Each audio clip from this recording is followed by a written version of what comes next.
Bonjour à tous, nous poursuivons avec la 5e Mishnah du 2e Pérek. La Mishnah nous dit ici Mi sheyesh lo ach mikol makom.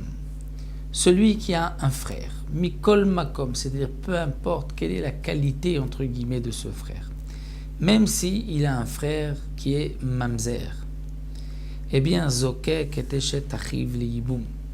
Il a une obligation de Eshet arrive de la femme de son frère de Yiboum d'accomplir la mitzvah de Yiboum ou bien de faire Khalitza. C'est-à-dire que un homme a un frère, même si ce frère-là est un mamzer, et que ce frère décède, la femme de ce frère-là devra faire Yiboum. Il devra faire Yiboum avec le frère qui est vivant. Arrive l'école d'Avar, et son frère, même s'il est mamzer, c'est son frère pour toutes les halachot de la Torah. C'est-à-dire que si lui est Kohen et que son frère décède, il devra se rendre impur pour son frère, bien que le Kohen ne veut pas se rendre impur, sauf pour un des 7 parents. De même, il sera l'héritier de son frère, même s'il est mamzer. Chutz à l'exception. Mimi she'eshlo min hashifra min hanochit. À l'exception d'un cas où un homme peut avoir un frère, mais son frère n'a pas le statut d'un frère. C'est quoi? C'est dans le cas où ce frère est né d'une servante, d'une chifra kénaanite ou d'une non-juive. C'est-à-dire que si le père s'est marié avec une non-juive, c'est-à-dire il a eu d'abord Réhouven d'une femme juive et ensuite il a eu avec une femme non-juive Shimon. Shimon, bien qu'il est le frère de Réhouven, n'est pas considéré comme son frère. Pourquoi il n'est pas comme son frère? Parce que lorsqu'un homme est marié avec une non-juive, l'enfant n'est pas juif, il est comme la femme qui est interdite, de même pour la chifra.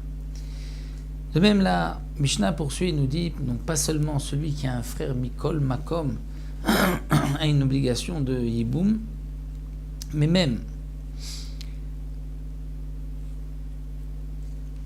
ben mikol makom poter eshet aviv mina yiboum.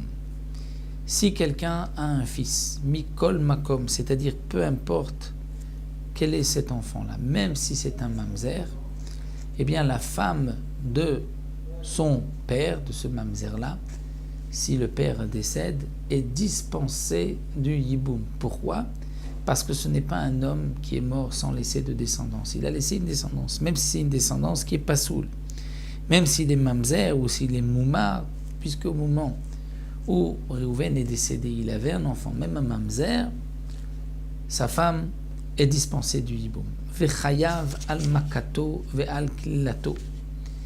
Ou beno l'école d'avar. Malgré tout, si c'est un mamzer, il a l'interdiction de frapper son père. Et s'il frappe son père, il est chayav mita pour avoir blessé son père ou pour l'avoir maudit. Ou beno l'école d'avar. Et il est considéré comme son fils, l'école d'avar pour toutes les halachot de la Torah. C'est-à-dire que même si c'est un mamzer, le fils, le père, s'il est Kohen, il se rendra impur si le fils décède. Le père héritera des biens de son fils, ou le fils héritera des biens de son père. Sauf si le père avait un enfant d'une chifra ou d'une nochit, là il n'est pas considéré comme son fils, et donc la femme de cet homme-là, si cet homme décède, la femme devra faire Yiboum ou Khalitza, étant donné qu'il est mort sans laisser de descendance.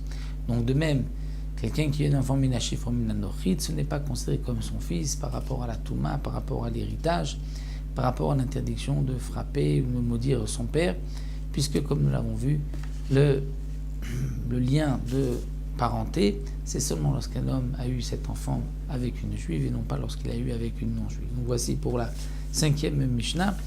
Et on se retrouvera, Bezrat Hashem, pour une autre Mishnah avec un nouveau sujet, Bezrat Hashem.